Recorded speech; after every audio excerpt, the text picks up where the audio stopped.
Hey there, how it going, guys? Look, today I just want to have a quick chat about self-esteem. We've all got it. Your natural persona, your charisma, or your natural being can load you up, and you can be unaware of it. You add to that some success, a bit of hard work, maybe a uni degree or two, and that sort of stuff. You just think it's a normal year, the normal you. It's just that when we're often like that, in another's eyes, I think, wow, that guy is amazing. Puts that person on a bit of a pedestal. Now, if that person just happens to be someone you've fallen for, or someone like that, it becomes a little bit complicated. I remember years ago, I felt I wasn't good enough for my former partner. I found she was elegant, she was just spectacular, beautiful, she was intelligent, and she had an air about her, that she could disarm me. I kind of liked it, The interesting thing about it, years and years and years went past, and we were talking about this one day, and she often felt the same about me.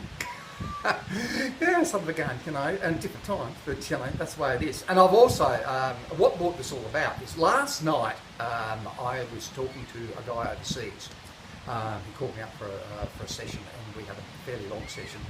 And he's kind of in a relationship with someone, and it's a similar thing. This other person has everything going for her. She's just an amazing person. She speaks about 5 different languages. She, wonderful family, a fantastic businesswoman, all that sort of stuff.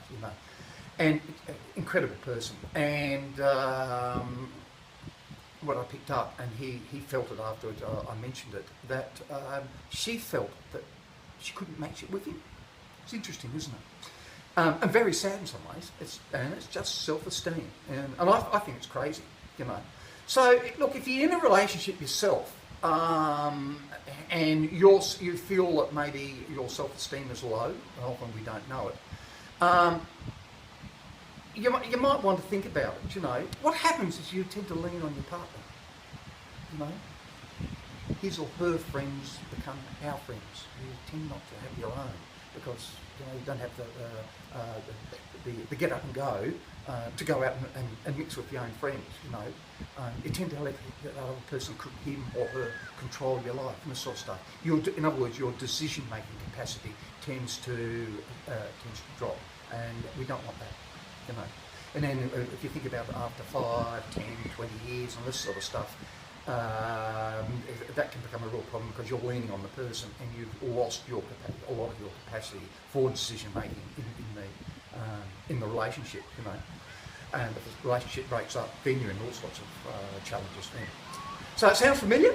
Probably does. It certainly did to me. When I really thought about it. Years ago now, but and I worked on mine. At least I hope I have. So there's a little bit of a trick here. So what you might want to do is start making your own decisions. Very slowly, just tiny little ones. And start doing things by yourself. This is it if you're in this position. You're leaning on someone. You feel you're leaning on that person a bit too much. Start doing things by yourself and with your friends, that sort of stuff, and make your own decisions. And start to say no to that other person. You don't have to give a reason to say no. I'm not going to do that. I'm going to do something else.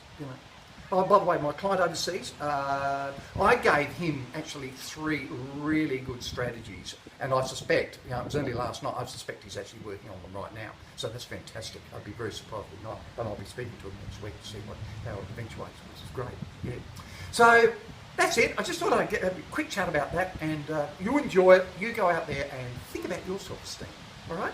You have a great day. Bye.